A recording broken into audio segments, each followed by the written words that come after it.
Welcome to Penrose Learning, where we make understanding easy. In this video, I will explain how to make Egusi stew. We'll start by gathering all the necessary ingredients, from the star Egusi seeds to your choice of protein and fresh vegetables. Then, I'll guide you through preparing the Egusi paste and chopping everything perfectly. Next, we'll dive into the cooking process, adding each component at just the right moment to build incredible flavor.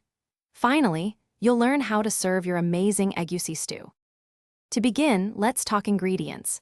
You'll need approximately 2 cups of ground Egusi seeds, which are the heart of this dish.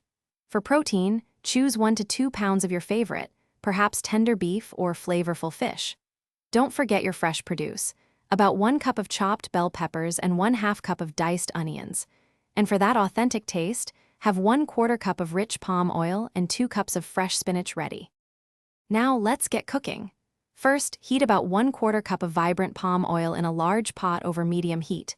Once warm, add your chopped onions and peppers, sautéing them until they're fragrant, which usually takes about 5 minutes.